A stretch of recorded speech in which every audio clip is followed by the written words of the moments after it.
Hello नमस्कार साथियों, कैसे हो आप सब लोग। मैं आशा करता हूँ काफ़ी बेहतरीन होंगे आप सब लोग। मेरा नाम है हरिओम सिंह और बहुत बहुत स्वागत है आप सभी लोगों का हरिओम एजुकेशन यूट्यूब चैनल पर। आज मैं आरंभ बैच का चैप्टर टिश्यू का लेक्चर नंबर 7 लेकर आया हूँ। आज हम आपको पढ़ाएंगे स्केलेटल टिश्यू के बारे में। पिछले वीडियो में हम लोग कनेक्टिव टिश्यू पार्ट 1 में देखे थे ब्लड के बारे में। आज हम लोग देखेंगे स्केलेटल टिश्यू के बारे में। स्केलेटल टिश्यू क्या होता है, किसी भी लोगों को आइडिया है तो बता सकते हैं कमेंट बॉक्स में। क्या होता है बता, बोन और कार्टिलेज, ठीक है, वही होता है स्केलेटल टिश्यू। उसके बाद आज हम लोग बातचीत करेंगे डेंस कनेक्टिव टिश्यू के बारे में, ठीक है। उसके बाद आज हम लोग बात करेंगे लूज कनेक्टिव टिश्यू के बारे में। फिर हम लोग देखेंगे एडिपोज टिश्यू के बारे में। एडिपोज टिश्यू नाम तो सुने ही होंगे, नाम सुने हो, नहीं सुने हो, कोई बात नहीं है। यहाँ पर आपको हर चीज़ पढ़ाया जाएगा। आपको कॉपी निकालना, नोट्स प्रॉपर अच्छे से बनाना है। अगर आप लेक्चर नंबर 6 नहीं देखे हैं या इससे पहले के लेक्चर नहीं देखे हैं तो लिंक आपको डिस्क्रिप्शन बॉक्स में मिल जाएगा। वहाँ पे पूरा चैप्टर का लेक्चर का लिंक आपको मिल जाएगा, ठीक है। एक एक लेक्चर का लिंक मिल जाएगा। किसी भी चैप्टर के आप किसी भी लेक्चर में जाएंगे तो पूरे चैप्टर का लिंक मिल जाएगा, समझ गए। कोई भी टॉपिक अगर आप देखना चाहते हैं तो वहाँ से देख सकते हैं। चलिए आगे बढ़ते हैं।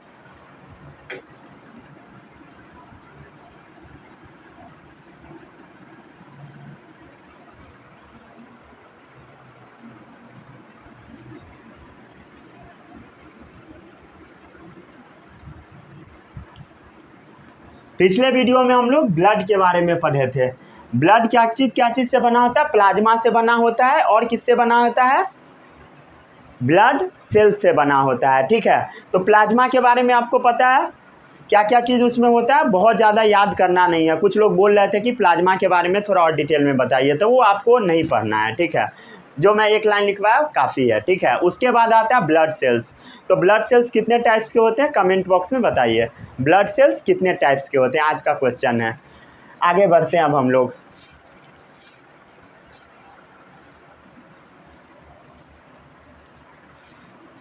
आगे बढ़े। आज जो टॉपिक हम लोगों को पढ़ना है वो टॉपिक है स्केलेटल टिश्यू। क्या चीज़ के बारे में पढ़ना है, स्केलेटल टिश्यू। क्या होता है स्केलेटल टिश्यू, बोन और कार्टिलेज, दोनों चीज़ के बारे में आपको काफ़ी डिटेल में पढ़ना है, बोन और कार्टिलेज के बारे में, ठीक है। एक एक करके हम लोग पढ़ते हैं। स्केलेटल टिश्यू क्या होता है इसको सबसे पहले हम लोग समझते हैं। इससे पहले आपको एक मैं टर्म समझाता हूँ स्केलेटन के बारे में। स्केलेटन ये क्या होता है पता होगा। स्केलेटन क्या होता है बताइए। स्केलेटन क्या होता है, जो हमारे बॉडी का हड्डी होता है अंदर वाला, वही होता है, समझ गए। तो हड्डी जो होता है ना, दो तरीके का होता है। एक जो हड्डी होता है वो होता है इंडोस्केलेटन। इंडो मतलब होता है अंदर, कहाँ होता है बताइए, अंदर, इनर साइड में। जिस ऑर्गेनिज्म का स्केलेटन अंदर साइड में रहे उसको हम बोलते हैं इंडोस्केलेटल या इंडोस्केलेटन, ठीक है। जिसका हड्डी अंदर में रहे, तो हम लोगों का हड्डी क्या है, अंदर में है, मसल्स के अंदर में है, तो इंडोस्केलेटन। और किसी किसी ऑर्गेनिज्म का जो हड्डी होता है वो बाहर होता है, समझ गया, उसको हम बोल देते हैं एक्सोस्केलेटन। एक्सो मतलब क्या होता है बता, आउटर साइड में। किस ऑर्गेनिज्म का हड्डी आउटर साइड होता है, कॉकरोच को ध्यान से देखो। कॉकरोच का बॉडी अगर आप ध्यान से देखोगे, ठीक है, तो उसका जो एक्सोस्केलेटन होता है ना वो बाहर साइड में होता है। कॉकरोच का जो बॉडी होता है ऊपर से बहुत टफ होता है, समझ गया, टफ होता है, मतलब इतना हड्डी इतना मजबूत नहीं होता है, समझ गया, लेकिन वो भी टफ होता है, समझ गया। वो कॉकरोच का एक्सोस्केलेटन है, बाहर में हड्डी प्रेजेंट है। लेकिन हम लोगों का जो हड्डी है वो कहाँ होता है, इनर साइड में, तो इंडोस्केलेटन है, समझ गया, ठीक है, क्लियर। इसमें किसी को कोई भी डाउट नहीं होगा, ठीक है। चलिए कुछ और चीज़ देख लीजिए। ऑर्गेनिज्म दो तरह का होता है। एक होता है वर्टिब्रेट्स। वर्टिब्रेट्स का मतलब समझो, सिंपल भाषा में समझे तो वर्टिब्रेट्स का मतलब होता है जिसके पास वर्टिब्रल कॉलम होता है, मतलब रीढ़ का हड्डी, वर्टिब्रल कॉलम होता है ना यहाँ पे पीठ पर, तो जिसके पास वर्टिब्रल कॉलम होगा वो वर्टिब्रेट्स है, ठीक है। इसके पास हैविंग वर्टिब्रल कॉलम वो वर्टिब्रेट्स है। और जिसके पास वर्टिब्रल कॉलम नहीं होगा वो क्या होगा? अवर्टिब्रेट्स। मतलब एब्सेंट, वर्टिब्रेट्स मतलब वर्टिब्रल कॉलम, जिसमें वर्टिब्रल कॉलम ना हो। अब हम लोग देखते हैं डेफिनेशन। क्या चीज़ का डेफिनेशन? स्केलेटल टिश्यू का, ठीक है। It form endoskeleton of vertebrate, ठीक है। It forms endoskeleton of vertebrates. जितने भी वर्टिब्रेट्स है, वर्टिब्रेट्स मतलब समझते हो जिसके पास वर्टिब्रल कॉलम है, ठीक है। तो हम लोगों के पास क्या है? Vertebral column. ये आपको डाइवर्सिटी चैप्टर में पढ़ाया जाएगा, समझ गया। बहुत बड़ा चैप्टर है, टिश्यू से बहुत ज़्यादा बड़ा चैप्टर है। मैं कोशिश करूँगा डाइवर्सिटी को काफ़ी अच्छे से पढ़ाने का, ताकि किसी भी बच्चे को कोई भी डाउट ना रह जाए, समझ गया। आपका एक एक डाउट क्लियर करने का मैं कोशिश करूँगा डाइवर्सिटी में। क्लास 9th का फिजिक्स बहुत इजी है, ठीक है। फिजिक्स में कुछ पढ़ना ही नहीं है। 4th चैप्टर है, बहुत छोटा है। ग्रेविटेशन है, वो भी बहुत छोटा है। लेकिन जो आपका बायो है बहुत टफ है, रियल में टफ है। टिश्यू चैप्टर भी बहुत आसान नहीं है, समझ में आ रहा है। टिश्यू चैप्टर तो हम लोगों को कुछ भी पता भी नहीं लगा था, टिश्यू क्या होता है वो भी नहीं पता लगा था, समझ रहे हो। जब हम लोग 9th में थे तो कुछ भी समझ ही नहीं आता था क्या हो रहा है क्लास में, समझ गया ना। आगे बढ़ते हैं, ठीक है। तो it form endoskeleton of vertebrates, ठीक है। जो भी वर्टिब्रेट्स होता है, वर्टिब्रेट्स मतलब जिसके पास वर्टिब्रल कॉलम है, जैसे ह्यूमन वर्टिब्रल कॉलम है, बहुत सारे जानवर के पास होता है, कुत्ता, बिल्ली, ठीक है। क्या सांप के पास होता है? बता, होता है, ठीक है। तो बताइए ये सब क्या है? बताइए वर्टिब्रेट्स है, समझ गए। तो it form endoskeleton of vertebrates. तो जितना भी वर्टिब्रेट्स वाले हैं, वर्टिब्रल कॉलम वाले हैं, उसके अंदर का जो स्केलेटन होगा वही स्केलेटल टिश्यू का बना होगा, समझ गए, ठीक है। It form endoskeleton of vertebrates, ठीक है, समझ गए। और ये हड्डी है, तो हड्डी का काम क्या? बॉडी को प्रोटेक्शन करना, मतलब बॉडी को, हमारे बॉडी को प्रोटेक्ट करके रखेगा, बचा के रखेगा। जैसे देखो ये जो हमारा रिब्स है, रिब्स का काम क्या है? बता, रिब्स का काम क्या है? हार्ट को प्रोटेक्ट करना, लंग्स को प्रोटेक्ट करना, ठीक है। इसका मेन यही काम है। हार्ट लंग्स को बचा के रखता है, एकदम संभाल के रखता है, उसको डैमेज नहीं होने देता है। क्या चीज़? ये हड्डी, समझ रहे हो, रिब केज, ठीक है। तो हमारा हड्डी का बहुत ज़्यादा रोल है खड़ा होने में, पोस्चर मेंटेन करने में, ठीक है। अगर आपके बॉडी से मान लेते हड्डी को हटा दिया जाए, सारा स्केलेटन को हटा दे, मतलब कोई हड्डी है ही नहीं, कैसा बॉडी हो जाएगा बताओ। कैसा होगा इमेजिन कर लो, बिना हड्डी का एकदम गोला सा हो जाएगा, समझ रहे हो, एकदम क्या वर्ड यूज करूँ, कोई वर्ड ही नहीं है, अजीब हो जाएगा, समझ रहे हो। मुर्गा जैसे काट के रखा जाता है वैसा हो जाएगा एकदम, ठीक है। गंदा टाइप का देखने में लगेगा, कोई आपको उठा के कहीं डाल देगा कचरा के डब्बा में, समझ गया। अगर हड्डी नहीं रहेगा तो हड्डी बहुत इंपॉर्टेंट है, समझ गया, ठीक है। तो प्रोवाइड प्रोटेक्शन टू द हमारा ऑर्गन, समझ गए, provides protection to the vital organ. Vital मतलब होता है जितना भी हमारे बॉडी में मेन ऑर्गन सब है।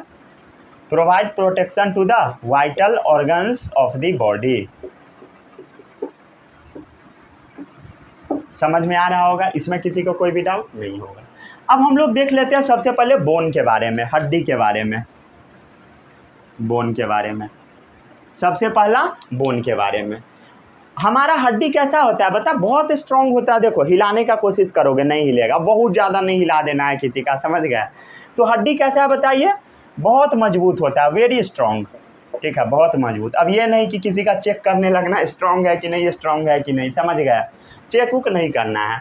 और ये हमारा हड्डी लचीला भी नहीं होता, नॉन फ्लेक्सिबल है, ठीक है। अगर आप इसको ऐसे तोड़ने का कोशिश करोगे तो ये मतलब लचीला नहीं है, ये हिल डुल नहीं होगा, सीधे एक बार में टूट जाएगा, समझ गया, क्लियर। जैसे ये देखो कान लचीला है, लेकिन ये हड्डी लचीला नहीं है, कान में हड्डी नहीं है, कार्टिलेज है, समझ गए। तो बोन क्या है बता, बहुत मजबूत होता है, ये लचीला नहीं होता है, नॉन फ्लेक्सिबल टिश्यू है, समझ गए। नॉन फ्लेक्सिबल टिश्यू है, ठीक है, नॉन फ्लेक्सिबल, लचीला नहीं है। ये जो हमारा हड्डी होता है ना, पोरस होता है, इसके अंदर पोर प्रेजेंट होता है, समझ गए, हमारा हड्डी पोरस होता है, क्लियर। फिर भी ये स्ट्रांग होता है, ये नहीं कि पोर है तो अब टूट जाएगा तुरंत, समझ गया ना। इसके अंदर ब्लड वेसल्स भी प्रेजेंट होता है, हमारा जो हड्डी है ना उसके अंदर ब्लड वेसल भी होता है, हाईली वेस्क्यूलर होता है, समझ गया, हाईली वेस्क्यूलर। वेस्क्यूलर मतलब समझ में आ रहा है, वेस्क्यूलर मतलब ब्लड वेसल होगा, क्या होगा बता, ब्लड वेसल। ब्लड वेसल क्या होता है बता, ऐसा बर्तन जिसके अंदर ब्लड फ्लो करता है वही ब्लड वेसल कहलाता है, समझ गए। तो वो बर्तन क्या है, वेन, आर्टरी, कैपिलरीज। पढ़े थे जिंदगी में कभी, नहीं पढ़े हो कोई बात नहीं है। तो ये कैसा है, पोरस है, हाईली वेस्क्यूलर है, समझ गए। कई बार हड्डी में मिनरल का डिपोजिशन हो जाता है, समझ गए, हालांकि हमेशा होता है, कई बार नहीं, मिनरलाइज होता है, समझ गया। रुक जा, इधर लिख देता हूँ, नहीं तो कई लोग कंफ्यूज हो जाएंगे। वेस्क्यूलर है, मिनरलाइज है, मतलब इसमें मिनरल का डिपोजिशन होता है। हार्ड होता है हमारा हड्डी, रिजिड होता है, कठोर होता है, समझ गए, क्लियर। इसमें किसी को कोई भी डाउट नहीं होगा। अब हम लोग बात कर लेते हैं इसका मैट्रिक्स कैसा होता है। मैट्रिक्स मतलब इसके अंदर जो, इसका जो सेल के अंदर जो फीलिंग्स है वो क्या क्या होता है। तो इसके अंदर प्रोटीन भरा होता है, क्या भरा होता है बता, प्रोटीन्स भरा होता है। It's matrix is made up of protein, ठीक है, it's matrix is made up of proteins. उस प्रोटीन का नाम पता है आप लोगों को, ओसीन प्रोटीन बोलते हैं उसको, हम लोग क्या बोलते हैं बता, ओसीन प्रोटीन, ठीक है, OSSEIN, ओसीन प्रोटीन, ठीक है। और इसमें सॉल्ट भी रिच होता है, and rich in salt of calcium and phosphorus, समझ गया, and rich in salts of calcium and phosphorus,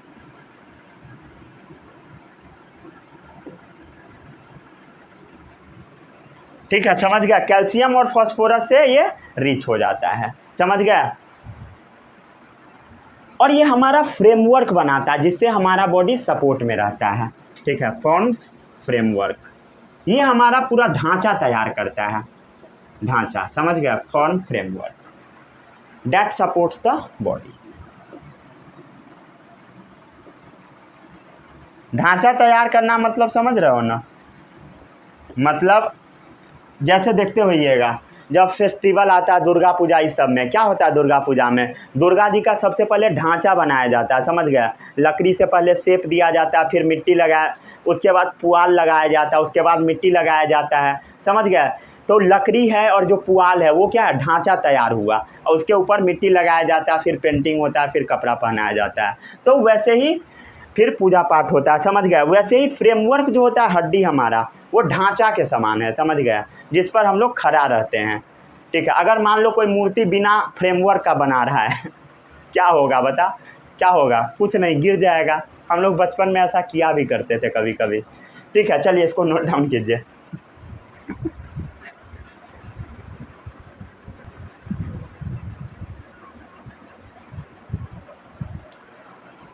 चलिए बढ़िया से दिख रहा है, ठीक है, समझ में आया। इसमें किसी को कोई भी डाउट नहीं होगा। चलिए आगे बढ़ते हैं अब हम लोग। नहीं ना डाउट, साउंड वगैरह सब सही से जा रहा है, हाँ बिल्कुल सही है, ठीक है। चलिए आगे बढ़ते हैं। बोन्स के बारे में हम लोग देख रहे थे, आगे देख लेते हैं बोन्स के बारे में अब।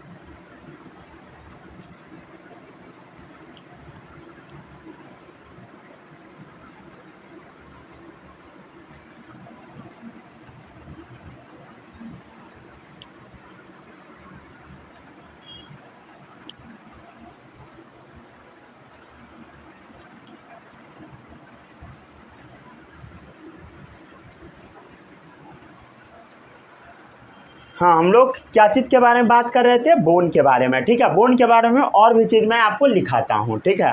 ये मसल्स को भी सपोर्ट देता है, मसल्स जो होता है ना, मसल्स उसको भी सपोर्ट देता है। एंकर्स द मसल्स, एंकर मतलब सपोर्ट देना। इट एंकर्स द मसल्स, ये मसल्स को भी सपोर्ट देता है और हमारा जितना भी मेन ऑर्गन है उसको भी सपोर्ट देता है। And supports the main organ, and supports the main organ of the body. समझ गए? जितना भी बॉडी का मेन ऑर्गन सब है, जितना भी इंटरनल ऑर्गन सब, सबको ये सपोर्ट देता है। अब हम लोग थोड़ा सा हड्डी का स्ट्रक्चर ड्रॉ करके देखते हैं, ठीक है। जैसे मान लीजिए कोई भी आपका लॉन्ग बोन है, समझ रहे हो? लॉन्ग बोन्स का नाम क्या है बताइए कमेंट बॉक्स में। अरे एक मिनट, क्या बना दिया? दांत थोड़ी ना बनाना।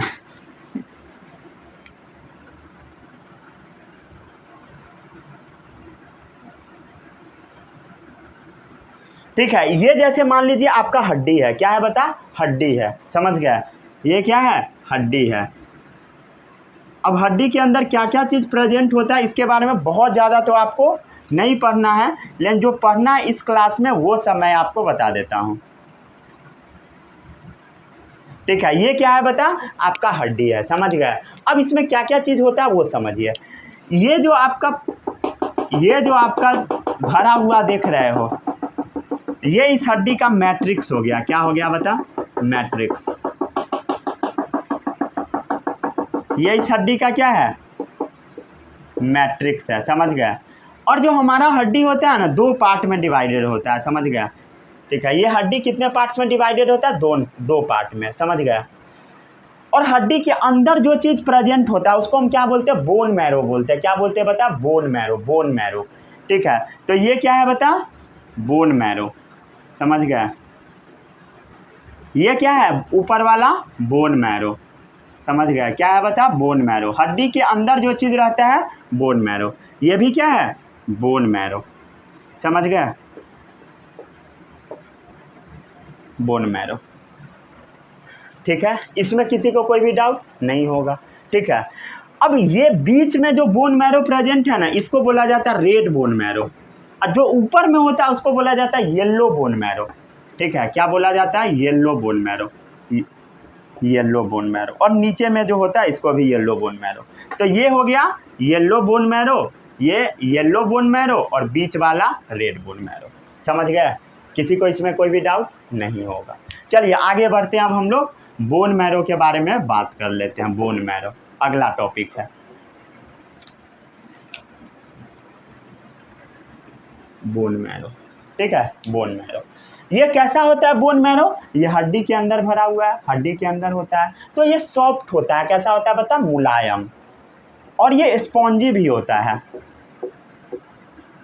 ठीक है, स्पॉन्जी, समझ रहे हो? और ये फैटी टिश्यू होता है, कैसा होता है बता? फैटी टिश्यू, समझ गया? इसमें किसी को कोई भी डाउट नहीं होगा। ये कहाँ पे है? Lies with in the long bones, जो आपके पैर का लॉन्ग बोन्स है ना, जो भी बड़ा हड्डी सब है उसके अंदर होता है, समझ गया?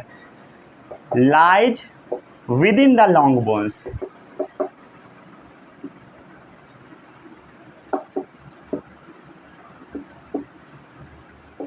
ठीक है।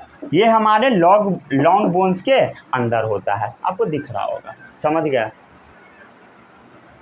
और इसका रोल बड़ा हमारे बॉडी में एक्टिव होता है, serves active role in body. क्या क्या करता है वो देखिए, ठीक है। Serves active role in body, ठीक है। ये हमारे बॉडी में बड़ा एक्टिव रोल प्ले करता है। जो आपके बॉडी में ब्लड होता है ना, उसको फॉर्मेशन करवाने में सबसे बड़ा रोल बोन मैरो का है, समझ गए? Producing all the 3 types of blood cells, समझ गए? Producing all the 3 types of blood cells, ठीक है। तीनों का तीनों तरह का ब्लड सेल्स बनाता है। और भी चीज़ बनाता है, लिम्फोसाइट भी बनाता है, ठीक है। लिम्फोसाइट्स के बारे में आपको नहीं पढ़ना है, समझ गया? लिम्फोसाइट के बारे में अच्छे से नहीं पढ़ना है, समझ गया? तो ये क्या है बताइए? ये तीनों का तीनों टाइप का ब्लड सेल्स बनाता है, लिम्फोसाइट भी बनाता है, समझ गया? ठीक है। लिम्फोसाइट के बारे में बहुत डिटेल में मैं नहीं बताऊंगा, ठीक है। क्या बनाता है? बोन मैरो, समझ गया। ये ना स्टेम सेल का मेजर सोर्स होता है, समझ गया। ये किस सेल का मेजर सोर्स है? स्टेम सेल का major source of stem cell. Stem cell क्या होता है? ये एक ना ऐसा सेल होता है जो कि मल्टीप्लाई अच्छा खासा ढंग से करता है, ठीक है। मतलब इससे आप कोई भी चीज़ फॉर्म करवा सकते हो, ऑर्गन वगैरह करवा सकते हो फॉर्म मल्टीप्लाई करके। तो इसका यूज मेडिकल ट्रीटमेंट में मेनली किया जाता है, समझ गए। यूज होता है इसका मेडिकल ट्रीटमेंट में, समझ गए। क्या चीज़ का? स्टेम सेल का, ठीक है। चलिए इसको जल्दी से नोट डाउन कीजिए, फिर हम लोग कार्टिलेज के बारे में देखते हैं। आगे बढ़े। हाँ, अब हम लोग आगे बढ़ते हैं। हड्डी समझ में आ गया सभी लोगों को। अब कार्टिलेज देख लेते हैं। अगला टाइप का स्केलेटल टिश्यू क्या है बता? कार्टिलेज। बोन के बारे में हम लोग पढ़ लिए।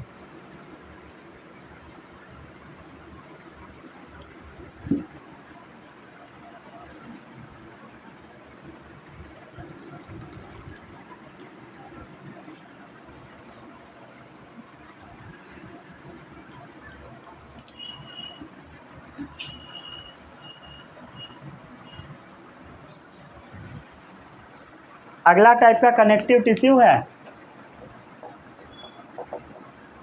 कार्टिलेज। क्या है बता? कार्टिलेज, ठीक है। कार्टिलेज के बारे में हम लोग शुरू करते हैं। कार्टिलेज जो होता है ना, कॉन्ड्रिन प्रोटीन का बना होता है। क्या चीज़ का बना होता है? कॉन्ड्रिन प्रोटीन का, समझ गया। और इसका जो मैट्रिक्स होता है ना, वो सॉलिड होता है। कैसा होता है बता? सॉलिड, ठीक है। सॉलिड मैट्रिक्स होता है, समझ गया। कैसा इसका मैट्रिक्स है? सॉलिड है, समझ गया। ये कॉन्ड्रिन प्रोटीन का बनाता है। इसमें कुछ शुगर भी प्रेजेंट होता है, समझ गया। कॉन्ड्रिन प्रोटीन्स और शुगर्स का बना होता है। क्लियर है? इसमें किसी को कोई भी डाउट नहीं होगा। ये बहुत हार्ड होता है। क्यों? क्योंकि इसके ऊपर कैल्शियम सॉल्ट का डिपोजिशन होता है, समझ गया।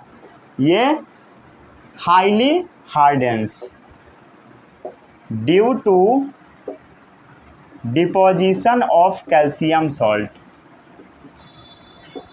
इस पर भी कैल्शियम सॉल्ट अच्छा खासा मात्रा में डिपॉजिट होता है। किस पे? कार्टिलेज पे, समझ गए। क्लियर है? ये भी एक स्पेशलाइज कनेक्टिव टिश्यू है, समझ रहे हो। स्पेशल टाइप का कनेक्टिव टिश्यू है,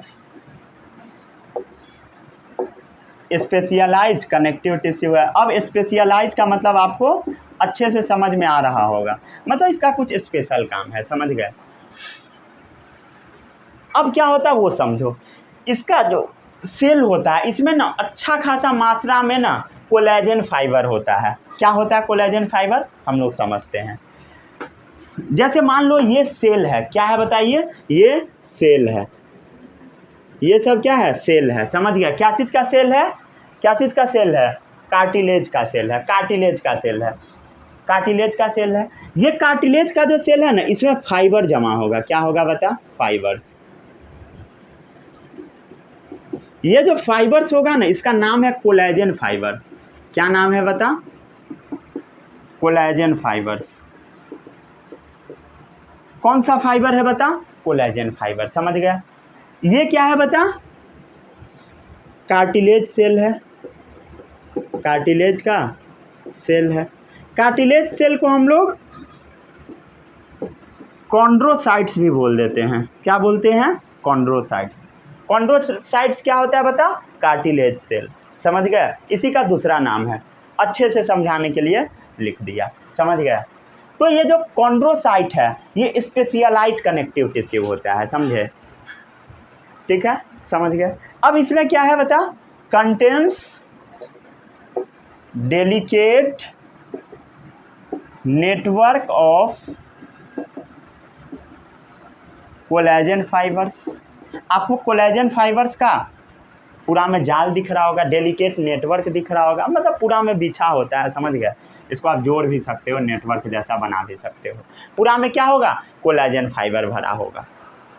and living cells called chondrocyte contains delicate network of collagen fibre and क्या होगा बताइए, लिविंग सेल्स, जिसको हम लोग कॉन्ड्रोसाइट्स भी बोल देते हैं।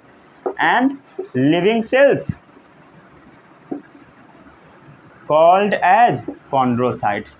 कॉन्ड्रोसाइट्स क्या होता है, कार्टिलेज जिस सेल का बना होता है वही कॉन्ड्रोसाइट है, कॉन्ड्रोसाइट इसका में प्रेजेंट है। समझ गए, इसमें किसी को कोई भी डाउट नहीं होगा। समझ गए। जनरली इसका जो मैट्रिक्स है ना, ये वाला मैट्रिक्स जो इसका मैट्रिक्स है, इसमें ना ब्लड वेसल नहीं होता है। समझ गए, blood vessel are absent in matrix, blood vessels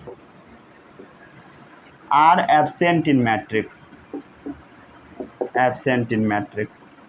इसके मैट्रिक्स में ब्लड वेसल नहीं होता। समझ गए, क्लियर है, इसमें किसी का कोई भी डाउट नहीं होगा। समझ गए, इसमें किसी को कोई भी डाउट नहीं होगा। हो गया। और भी इसका हम काम देख लेते हैं। ये ना हमारे बोन्स को स्मूथनेस प्रोवाइड करता है। बोन्स के ऊपर भी कार्टिलेज चिपका हुआ होता है। Cartilage provide smoothness to the bone, cartilage provides smoothness to the bones. ठीक है, बहुत सारा बोन्स के ऊपर ये प्रेजेंट होता है और स्मूथनेस प्रोवाइड करता है, smoothness to the bone surface. समझ गया, ये बोन के सरफेस पे होता है। ठीक है, बोन सरफेस पे जनरली ये ज्वाइंट वाले पोर्शन पे होता है। कहाँ पे होता है बताइए, एट द ज्वाइंट्स। ठीक है, ज्वाइंट्स पर। जैसे देख लो, आप शायद 6 क्लास पढ़े होइएगा या नहीं पढ़े होइएगा, मुझे पता है। जब आप 11th में जाओगे तब आपको पढ़ाया जाएगा जो वर्टिब्रल कॉलम होता है, वर्टिब्रल कॉलम रीढ़ का हड्डी, उसके बीच बीच में ना कार्टिलेज प्रेजेंट होता है। इसी वजह से वर्टिब्रल कॉलम लचीला होता है। देह को ऐसे ऐसे करते हो कोई दिक्कत नहीं होता है। समझ गया, क्योंकि कार्टिलेज उसमें लगा होता है। दर्द वगैरह भी नहीं होता है। क्यों? क्योंकि उसके ऊपर कार्टिलेज चिपका हुआ है। समझ गया। और ये क्या करता है बताइए, पता लग गया। Provide support and flexibility to body parts. समझ गया, provides support and flexibility to the body parts. ये हमारे बॉडी पार्ट्स को सपोर्ट और लचीला बनाने में मदद करता है। ठीक है, अब ये प्रेजेंट कहाँ पे होता है, तो ये देख ले, प्रेजेंट होता है हमारे ईयर में, कान जो झुलाया जाता है सर के द्वारा। ठीक है, नाक में प्रेजेंट होता है। समझ गया, ट्रैकिया में होता है, ट्रैकिया यहाँ पे होता है। ठीक है, अंदर में ट्रैकिया में होता है। अरे ट्रैकिया पता है कि नहीं पता, कोई बात नहीं है, छोड़, नहीं पता है तो लैरिंग्स, ये वाले रीजन में। ठीक है, अगर ये सब का मतलब नहीं पता तो कोई बात नहीं, गूगल पे सर्च कर लीजिएगा, नहीं तो थोड़ा बहुत तो पता ही होगा। चलिए आगे बढ़ते हैं। अब हम लोग बात कर लेते हैं डेंस कनेक्टिव टिश्यू के बारे में। ठीक है, क्या चीज़ के बारे में बात करना है अब, डेंस कनेक्टिव टिश्यू के बारे में। ठीक है, चलिए आगे बढ़ते हैं। आगे बढ़े, अगला टॉपिक है आपका डेंस कनेक्टिव टिश्यू। ठीक है, जिसमें टेंडन्स और लिगामेंट्स के बारे में आपको पढ़ाया जाएगा। समझ गए, समझ गए। देखो, डेंस कनेक्टिव टिश्यू को ना अलग अलग क्लास में अलग अलग तरीके से पढ़ाया जाता है, लेकिन आपको बस टेंडन्स और लिगामेंट्स के बारे में पढ़ना है। ठीक है, तो जो पढ़ना है मैं आपको वही पढ़ाऊँगा, कुछ पढ़ाने से कोई फ़ायदा नहीं है। समझ गए। अब पढ़ाने को तो कितना भी पढ़ा सकता हूँ। ठीक है, तो वो किसी काम का नहीं रह जाएगा। जो काम का चीज़ है बस वही पढ़ो।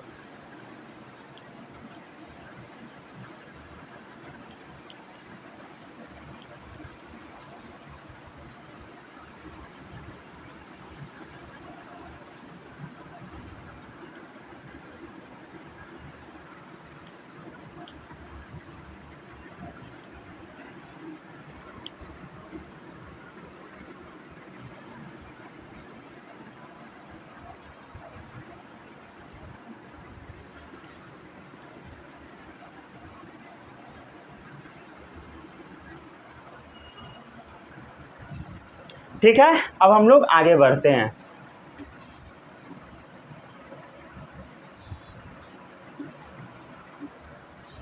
अब हम लोग आगे क्या पढ़ते हैं बता, डेंस कनेक्टिव टिश्यू। ठीक है, ये होगा आई गेस क्या नंबर, तीसरा नंबर है, हाँ तीसरा ही होगा, डेंस कनेक्टिव टिश्यू। इसमें आपको दो टॉपिक पढ़ना है, पहला है टेंडन्स और दूसरा है लिगामेंट्स। क्या होता है टेंडन्स लिगामेंट्स, ये आपको अब समझ में आएगा। जैसे मान लीजिए कोई हड्डी है, ये कोई हड्डी है और ये कोई दूसरा हड्डी है, समझ गया।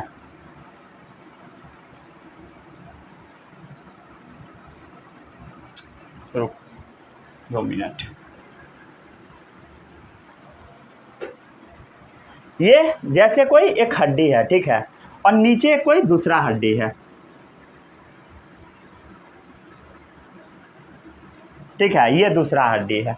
अब क्या होगा, जैसे मान ले ये एक हड्डी, ये दूसरा हड्डी, ये हड्डी इस हड्डी से जुड़ा हुआ होगा ना, जुड़ा होगा, ऑफकोर्स जुड़ा होगा, ठीक है।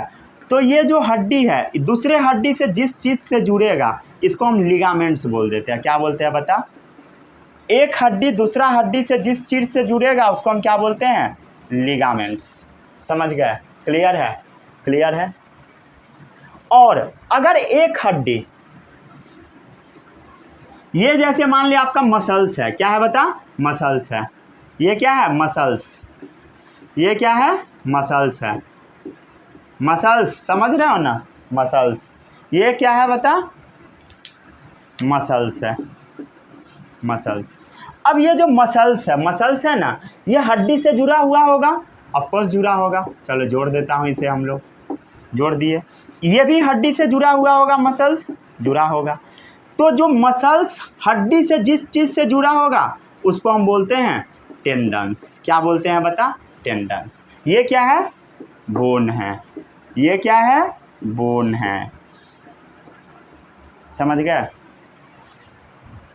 अब समझ में आया। तो टेंडन्स क्या होता है पता लग गया। उससे पहले हम देख लेते हैं डेंस कनेक्टिव टिश्यू होता क्या है। तो densely packed collection of fibres होता है। ये क्या होता है बताइए, densely packed collection of fibres, ठीक है। ये जो आपका डेंस कनेक्टिव टिश्यू है, ये वाला डेंस कनेक्टिव टिश्यू, ये जो टेंडन्स है, ये जो लिगामेंट्स है, ये ना कलेक्शन ऑफ फाइबर होता है। ये पतला पतला पतला पतला फाइबर का एकदम कलेक्शन होता है। ये सब पतला पतला फाइबर का कलेक्शन होता है। फाइबर मतलब एकदम पतला, धागा के समान पतला, ठीक है। तो ये कलेक्शन ऑफ फाइबर है जो कि डेंसली पैक है, मतलब एकदम कोच कोच के पैक किया गया है, एकदम डेंसली पैक्ड है, समझ गए। ये एक फाइबरस कनेक्टिव टिश्यू होता है, फाइबर जैसा है और जोड़ने का काम कर रहा है, तो fibrous connective tissue, fibrous connective tissue, समझ गया, क्लियर है। इसमें किसी को कोई भी डाउट नहीं हो। अब हम लोग देख लेते हैं टेंडन्स के बारे में, टेंडन्स के बारे में, ठीक है। टेंडन्स क्या होता है, टेंडन्स मजबूत होता है, कैसा होता है बता, स्ट्रॉन्ग होता है, लचीला नहीं होता है, इनइलास्टिक है। कैसा है बता, इनइलास्टिक, लचीला नहीं होता है, इनइलास्टिक स्ट्रक्चर, एकदम लचीला नहीं होता है, समझ गया। टेंडन्स लचीला नहीं होता है। ये जो मसल्स जो हड्डी से जुड़ता है वो इनइलास्टिक होता है, स्ट्रॉन्ग होता है और इनइलास्टिक होता है, समझ गया। इनइलास्टिक स्ट्रक्चर है, क्लियर है। इसका काम क्या है बताइए, ये स्केलेटल से जोड़ रहा है, ज्वाइंट्स मसल्स टू बोन्स, ठीक है, ज्वाइंट्स मसल्स टू बोन्स, ठीक है। और ऐसा मसल जो हड्डी से जुड़ता है उसको स्केलेटल मसल्स भी बोल दिया जाता है। तो बुक में स्केलेटल मसल्स वर्ड भी यूज होता है, joints skeletal muscles to bones, ठीक है। यहाँ पर मैं एरो लगा के लिख देता हूँ, स्केलेटल मसल्स, ठीक है, क्लियर। इसमें किसी को कोई भी डाउट नहीं होगा, ठीक है। ये ना वाइट फाइब्रस टिश्यू का बना होता है, एक वाइट टिश्यू होता है उसी का बना होता है, समझ गया। ये कंपोज क्या चीज़ का होता है याद रखिएगा, वाइट फाइब्रस टिश्यू का, compose of white fibrous tissue, क्या चीज़ का बना होता है, वाइट फाइब्रस टिश्यू का बना होता है। इसमें किसी का कोई भी डाउट नहीं होगा। इसका फ्लेक्सिबिलिटी ना के बराबर होता है, समझ गए, और होता भी है तो एकदम लिमिटेड होगा। ठीक है, फ्लेक्सिबिलिटी इसका लिमिटेड होगा तो लिमिटेड जगह पे होगा, हर जगह पे नहीं होगा, लिमिटेड रोल है इसका लचीला में। बट मजबूत बहुत होता है, टूटता नहीं है जल्दी, समझ गए।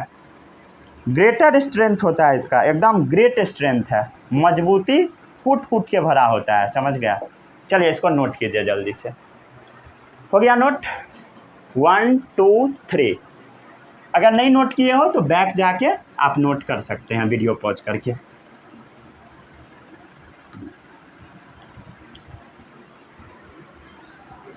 ठीक है, हो गया। अब हम लोग देख लेते हैं लिगामेंट्स के बारे में। ठीक है, लिगामेंट्स के बारे में सेकेंड नंबर, लिगामेंट्स का काम क्या है? बोन टू बोन ज्वाइन कराना। They connect one bone to other bone. They connect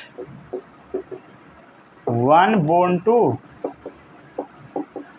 other bone, समझ गया। एक हड्डी को दूसरे हड्डी से कनेक्ट करवा रहा है। ये लचीला होता है, लिगामेंट लचीला है, तभी तो हमारा दोनों हाथ मूव कर पाता है। ठीक है, इलास्टिक इन नेचर, हालांकि इसका स्ट्रेंथ फिक्स ही होता है। अब ये नहीं कि अब पीछे की तरफ भी घूम जाएगा, समझ गए, नहीं होता है। इसमें मैट्रिक्स बहुत कम होता है, लिटिल मैट्रिक्स, समझ गया।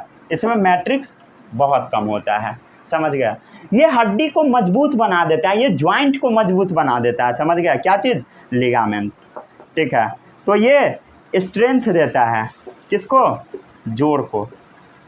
यह जोड़ को मजबूती प्रोवाइड करा देता है, समझ गया।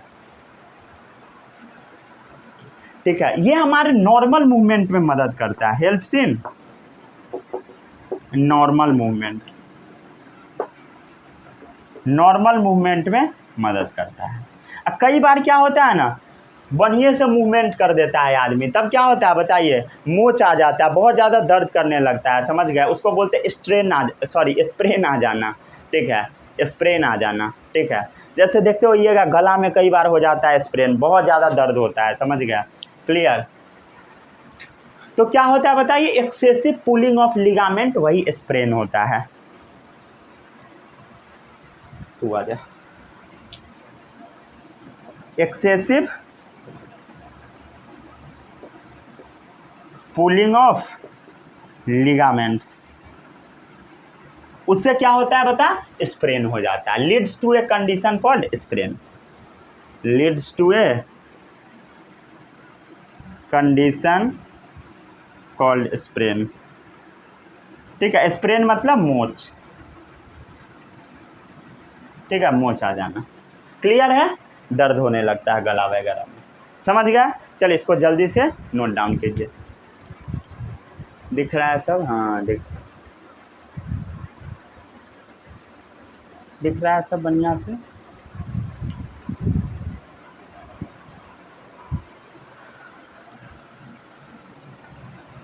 आगे बढ़ते हैं अब हम लोग। ठीक है, हो गया डेंस कनेक्टिव टिश्यू। अब हम लोग देख लेते हैं लूज कनेक्टिव टिश्यू के बारे में। ठीक है, जिसमें एरियोलर और एडिपोस टिश्यू आता है, समझ गया। लेकिन कई जगहों पर ना लूज कनेक्टिव टिश्यू को सीधा एरियोलर टिश्यू लिख देता है बुक्स में, तो हम भी वही लिखेंगे। ठीक है, जो आपको 9th में बुक में दे रखा है वही मैं पढ़ाऊँगा। ठीक है, ऐसा नहीं है कि मैं हीरो बनूँगा।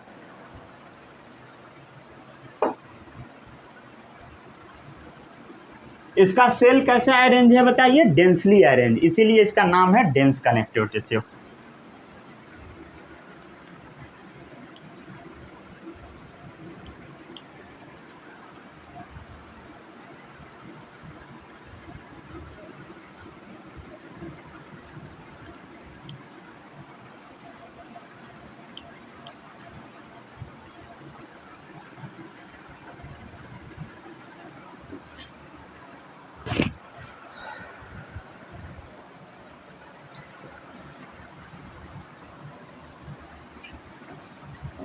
आ जाते हैं हम लोग अगले टॉपिक पे।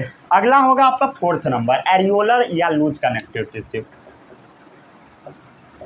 एरियोलर या लूज कनेक्टिव टिश्यू। कई बार लूज कनेक्टिव टिश्यू का दो टाइप दे देता है, एरियोलर और एडिपोस। ठीक है, इस बात को याद रखिएगा। तो ये नहीं बोलना है कि गलत है, समझ गए। अलग अलग बुक में अलग अलग टाइप से दिया होता है। ठीक है, अब हम देख लेते हैं एरियोलर या लूज कनेक्टिव टिश्यू क्या होता है। ठीक है, ऐसा ये टिश्यू है ना जो कि हमारे स्किन के अंदर होता है, located between skin and muscles. ठीक है, located between skin and muscles, जो आपका स्किन है और मसल्स है अंदर में, उसके बीच में प्रेजेंट होता है। कौन सा टिश्यू? एरियोलर या लूज कनेक्टिव टिश्यू। समझ गए। ये हमारे ब्लड वेसल के चारों तरफ होता है, around blood vessels, around blood vessels. Nerve के भी चारों तरफ होता है, एंड नर्व्स, जो नर्व होता है ना, नर्व जो ब्रेन से आता है, समझ गए, उसके चारों तरफ। ये हमारे बोन मैरो में भी होता है, in the bone marrow. Bone marrow में भी एरियोलर या लूज कनेक्टिव टिश्यू होता है, समझ गए। अब नाम से क्लियर है, लूज कनेक्टिव टिश्यू, तो इसका सेल कैसा होगा? लूजली पैक्ड होगा, लूजली होगा, लूज इसका सेल्यूलर स्ट्रक्चर होगा,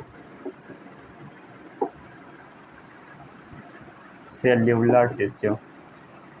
समझ गए, इसमें किसी का कोई भी दिक्कत नहीं होगा।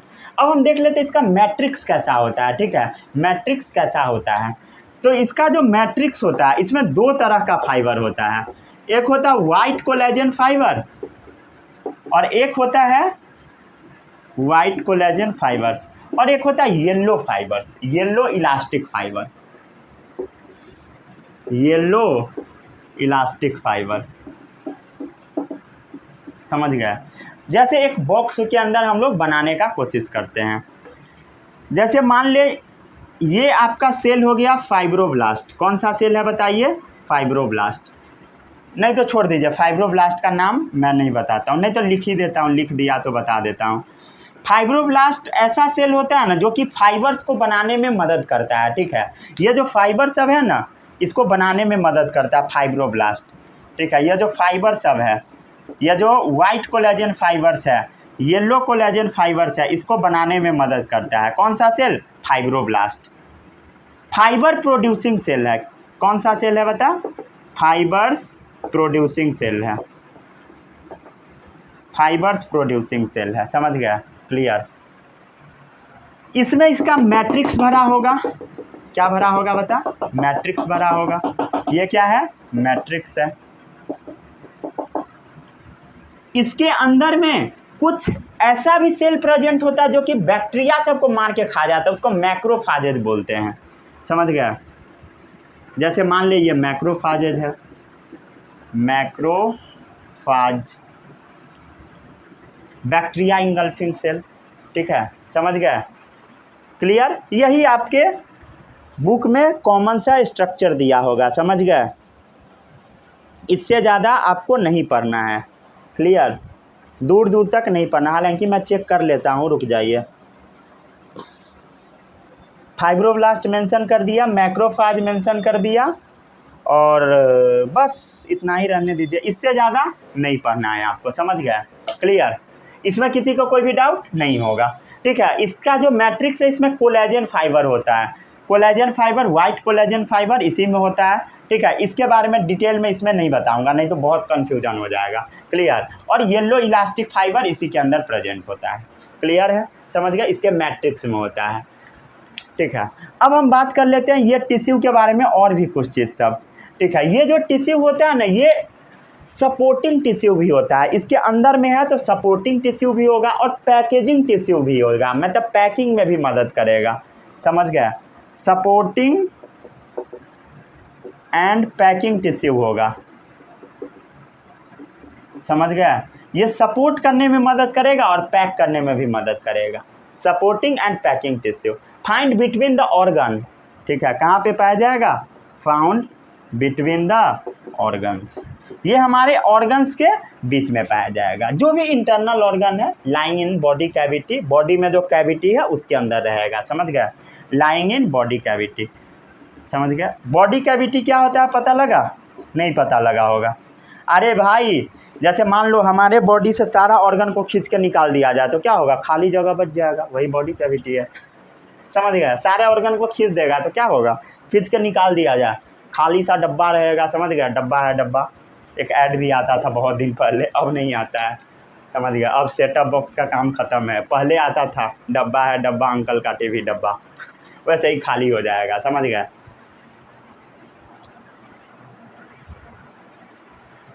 ठीक है। ये due to the presence of, ठीक है, presence of bacteria engulfing cell, bacteria engulfing cell, कौन सा सेल है बता, मैक्रोफाजेज,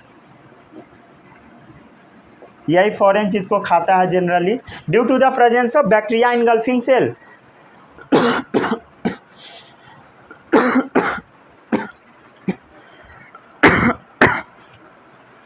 क्या होगा बताइए, कहाँ थे हम लोग। ये मार्कर का स्मेल बहुत गंदा होता है, ठीक है, खांसी हो जाता है। Due to the presence of bacteria engulfing cell macrophages, ये क्या होगा, फॉरेन चीज से लड़ेगा। समझ गया, बैक्टीरिया इनगल्फिंग सेल कहाँ पे है बताइए, मैट्रिक्स में, इन द मैट्रिक्स, जिससे क्या होता है, ये कॉम्बैट करता है, मतलब फाइट करता है फॉरेन चीज से। समझ गया, it also help in combating foreign toxins, it helps in combating, fighting, combating foreign toxins, foreign मतलब कोई भी बाहरी टॉक्सिन, ठीक है, जहरीला चीज़, मतलब जहरीला क्या होगा, बैक्टीरिया वगैरह, उसको पकड़ पकड़ के मारेगा। समझ गया, क्लियर है, इसमें किसी को कोई भी डाउट नहीं होगा, ठीक है। इसमें और ज़्यादा मैं मेंशन कर सकता था बट नहीं करूँगा, ठीक है। मस्त सेल होता है, इसके अंदर बहुत चीज़ होता है, फालतू है। समझ गया, फिर आप बहुत ज़्यादा परेशान हो जाओगे, तो परेशान थोड़ी ना करना है भाई, पढ़ना है। चलिए आगे बढ़ते हैं अब हम लोग। अब है पांचवा टिश्यू, ठीक है, वो कौन सा है, एरियोलर। एरियोलर मतलब समझते हो, ये बड़ा खतरनाक टिश्यू है ठीक है, इसको बोला जाता है फैट टिश्यू, ठीक है। इसके अंदर फैट प्रेजेंट होता है, समझ गया, फैट सेल्स, ठीक है। जो फैट होता है ना, मोटापा, वो एडिपोज टिश्यू के कारण ही होता है। समझ गया, जनरली जंक फूड खाने से मोटापा होता है, ठीक है। जंक फूड क्या होता है, ऐसा खाना जिसमें नमक बहुत ज़्यादा हो, तेल बहुत ज़्यादा हो, बटर बहुत ज़्यादा हो। समझ रहे हो ना, मतलब वो खाने से बहुत ज़्यादा आपको फ़ायदा नहीं होगा। जंक फूड जैसे क्या क्या हो गया बता, बर्गर हो गया, पिज्ज़ा हो गया, फलाना ठिकाना, बहुत सारा चीज़ सब होता है। समझ गया ना, अब तुम ही लोग जानोगे, ठीक है। अब तो कुछ में, कोई भी चीज़ में कुछ भी डाल के पकड़ा देता है, ठीक है, जंक फूड बना देता है। अच्छा चीज़ को भी जंक फूड अब बना दिया जाता है फूड ब्लॉगर के द्वारा बनाया नहीं जाता, बनवा दिया जाता है फूड ब्लॉगर द्वारा। समझ गया ना, फूड ब्लॉगर का साइलेंट रोस्ट चलो हाँ आगे बढ़ते हैं अब हम लोग, ठीक है। समझ रहे हो ना, क्या होता है बताइए, Fanta Maggi, Coca Cola Maggi, ये सब बनता है। समझ रहे हो ना, अब हमारा देश बदल रहा है। चलो आगे बढ़ते हैं। अब पांचवा टिश्यू के बारे में देख लेते हैं, एडिपोज टिश्यू। नंबरिंग कैसे किए थे, शायद रोमन में किए थे, ठीक है, तो इसको भी रोमन में ही कर लीजिए, नहीं तो कुछ लोग बोलेंगे जो दूगो लिखते हैं रोमन में, दूगो वो वाला भाषा, समझ रहे हो ना, हाँ, नहीं तो क ख ग घ लिखने लगूंगा अंग समझ गया, क्लियर है। अब आते हैं एडिपोज टिश्यू के बारे में हम लोग। एडिपोज टिश्यू मतलब समझ रहे हो, फैट वाला टिश्यू, ठीक है, फैट वाला टिश्यू। एक बात जानते हो, जिसके बॉडी में जितना ज़्यादा एडिपोज टिश्यू होता है उसको उतना कम ठंडा लगता है। जनरली आप देखते होइएगा, जितना भी मोटा आदमी होता है उसको ठंडा बहुत कम लगता है, वो कम कपड़ा पहनता है। समझ रहे हो क्यों, क्योंकि उसके बॉडी में एडिपोज टिश्यू भरा होता है। क्लियर है, तो एडिपोज टिश्यू क्या होता है पता लग गया, ये फैट सेल्स का बना होता है, एग्रीगेशन ऑफ फैट सेल्स से बनता है। Clear, aggregation of fat cells का बना होता है, फैट सेल्स के एग्रीगेशन का ये बना होता है, जिसको हम एडिपोसाइट भी बोलते हैं। क्या बोलते हैं फैट सेल्स का दूसरा नाम, एडिपोसाइट्स, ठीक है, एडिपोसाइट्स, फैट सेल्स, ठीक है। अब हम लोग देख लेते हैं आखिर ये फैट सेल होता कैसा है। चलो बना के देखते हैं। ये जैसे मान ले ये सब है आपका, ये फैट सेल है, समझ रहे हो क्या है बता, फैट सेल। ठीक है, जैसे मान लीजिए ये फैट सेल है, क्या है बताइए, फैट सेल है, एडिपोसाइट है, समझ गए। ये फैट सेल का क्या है बता, प्लाज्मा मेम्ब्रेन। प्लाज्मा मेम्ब्रेन क्या होता है, किसी भी सेल का आउटर मेम्ब्रेन को हम लोग प्लाज्मा मेम्ब्रेन बोलते हैं। ये जो फैट सेल है ना, इसका न्यूक्लियस साइड में दब जाता है, ये इसका क्या है, न्यूक्लियस है, समझ गए। और इसके पूरे अंदर में ना फैट भरा होगा, क्या भरा होगा बताइए, फैट भरा होगा।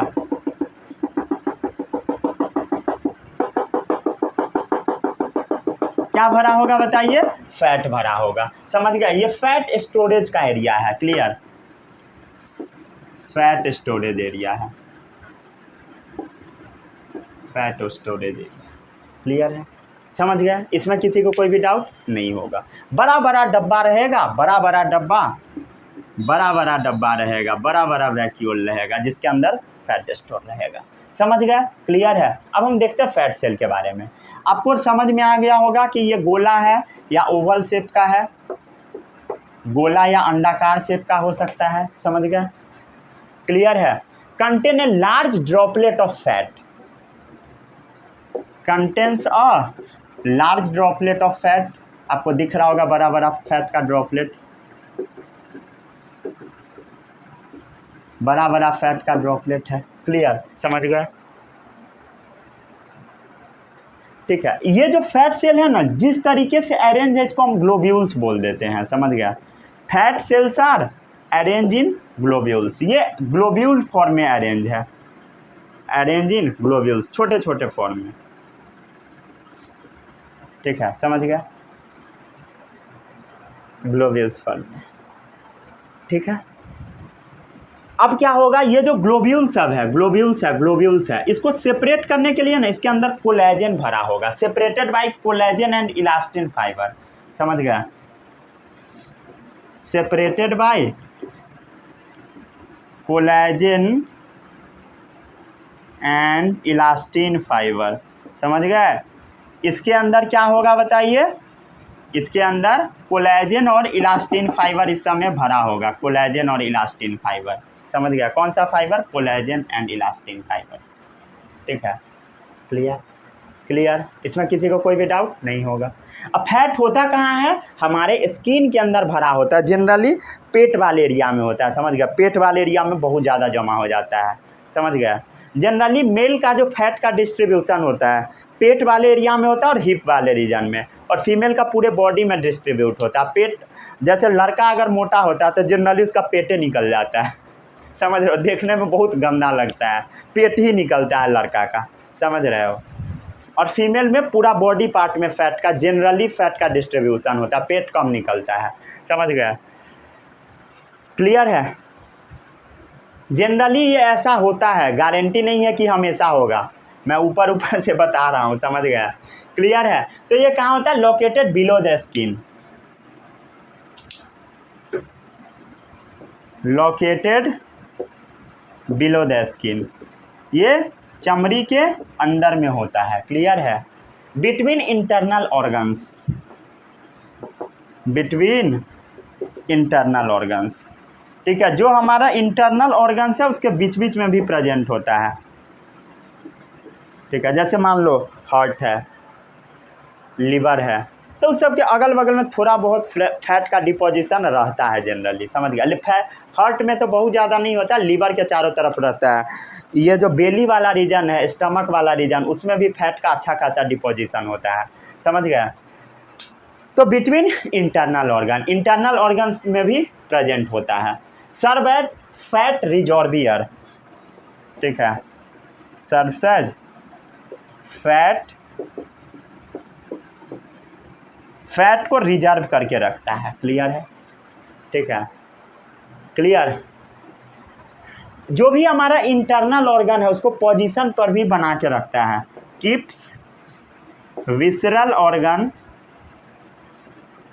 विसरल ऑर्गन मतलब समझते हो, इंटरनल ऑर्गन जो हमारे बॉडी के अंदर है, विसरल मतलब इंटरनल होता है, ठीक है। तो keeps internal organs in position, जो भी हमारा इंटरनल ऑर्गन है उसको पोजीशन में रखता है, समझ गया, क्लियर है। आगे बढ़ते हैं अब हम लोग। नोट कर लिए 1 2 3।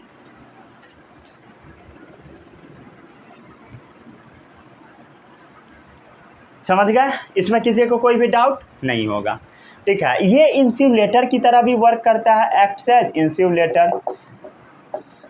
ठीक है, इंसुलेटर मतलब बाहर का ठंडा बॉडी के अंदर घुसने नहीं देगा, मतलब कम ठंडा लगता है मोटा आदमी को। समझ गया? Due to storage of fat, due to storage of fat, मोटा आदमी को कम ठंडा लगता है। क्यों कम ठंडा लगता है? क्योंकि उसके बॉडी में फैट का डिपोजिशन होता है जो कि इंसुलेटर की तरह बिहेव करता है। और जो फैट होता है ना, ये shock absorbing cushion like tissue होता है। समझ गए? शॉक एब्जॉर्बिंग होता है। जैसे मान लो आप दौड़ने लगे, समझ गए? ठीक है, दौड़ने लगे तो ऐसा ना हो कि इंटरनल ऑर्गन में कुछ गड़बड़ी हो जाए, मतलब झमरा जाए। समझ रहे हो? झमराना मतलब अचानक से कुछ हो गया, ब्रेक लग गया, तो ऐसा ना हो कि इंटरनल ऑर्गन में कुछ प्रॉब्लम आ जाए। तो इसीलिए फैट जो होता है ना, ऑर्गन के चारों तरफ होता है, उसको बचाता है उससे। समझ गए?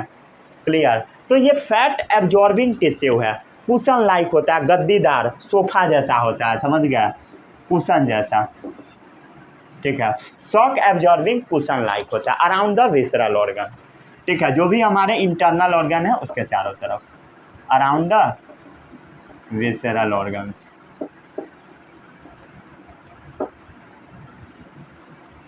ठीक है, इसको नोट डाउन कर लीजिए। हो गया? हो गया?